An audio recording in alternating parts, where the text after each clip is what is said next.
ఏది అయినా ట్రై చెయ్యి ఆచి చికెన్ మసాలా. ఆచి చికెన్ మసాలా. రామచంద్రరావు, ఇప్పుడు మీరు చెప్పే ప్రకారం చూస్తుంటే మీరు సంతృప్తి చెందుతున్నారు ఈ ఫలితాలతో. ఇప్పుడు మీరు చూస్తే కాంగ్రెస్కి వచ్చిన వాటిలో సగం బీఆర్ఎస్ మంచివే ఒక్క నిమిషం. కాంగ్రెస్కి వచ్చిన వాటిలో బీఆర్ఎస్కు సగం వచ్చాయి, బీఆర్ఎస్కి వచ్చిన వాటిలో 3వ వంతు బీజేపీకి వచ్చాయి. ఇవి మళ్ళీ ఎన్ని సీట్ల కింద ట్రాన్స్ఫర్ అవుతాయి, ఆ తర్వాత సరే హైదరాబాద్ ఇవి జరగలేదు ఇదంతా.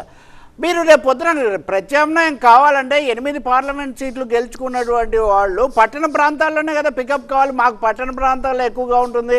అలాగే మీ స్లోగనీరింగ్ ఇదంతా మొన్న జూబ్లీ హిల్స్ ఎలక్షన్స్ అప్పుడు కానీ ఇప్పుడు కానీ బీజేపీ పూర్ షో చేస్తూ ఉంది అన్నది ఒకటి. ఇప్పుడు అది బహింస ఎన్నికల ఫలితాలు ఇప్పుడు వస్తున్నాయి. నిజామాబాద్ ఇట్లాంటి చోటు కూడా ఇవన్నీ అంటే మీ స్లోగన్స్కు తెలంగాణ ఏమి రావడం లేదు అనేది ఒకటి ఏమైనా కనిపిస్తుందా లేదా? అంటే ఆత్మవిమర్శ లేకపోతే ఇది ఏమైనా ఉంటుందా? ఓకే ఆత్మసంతృప్తేనా? లేదండి, అది డెఫినెట్గా ఒక 2 మేజర్ పార్టీసు, ఒకరు పవర్లో ఉన్నవాళ్ళు, ఇంతకుముందు మళ్ళీ పవర్లో ఇప్పుడు ఉన్న వాళ్లకు మేము వాళ్ళ ఇద్దరు వ్యతిరేకంగా ఒక బిగ్ ఫోర్సెస్ మేము పోటీ చేస్తున్నప్పుడు మీ ఇంత దూరం వచ్చినామంటేనే it is appreciable matter. Telangana ప్రజలు మమ్మల్ని గుర్తించారు, ప్రతి వార్డులో మాకు ఓట్లు పడ్డాయి, చాలా చోట మేము దగ్గరలో వచ్చి ఓడిపోయినాము. కాబట్టి it is definitely a good performance నేను అంటున్నాను. అంటే ఇది ఆల్టర్నేటివ్ సరిపోతాను కాదు, ఇది ఓన్లీ ఫస్ట్ స్టెప్ కదా.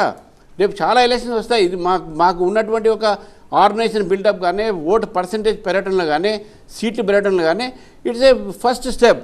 And we thank Telangana people. డెఫినెట్గా మాకు మంచి పర్ఫార్మెన్స్ అని చెప్పి భావిస్తాం. కాంగ్రెస్ పార్టీ 90% గెలుస్తాం, 80% గెలుస్తాం అనే ఒక వాళ్లకు 50% కూడా దాకా వచ్చారు. బీఆర్ఎస్ పార్టీ మేమే నెంబర్ 1లో వస్తామని చెప్పి గతంలో వాళ్ళకి ఎన్ని ఉండే 1000 నుంచి వాళ్ళకు 400, 300 దాకా వచ్చినాయి వాళ్ళు. అవి తగ్గింది, వాళ్ళు తగ్గారని చూడట్లేదు మీరు. కేవలం పాయింట్ ఏంటంటే మెయిన్ అపోజిషన్ పార్టీ తగ్గింది కదా.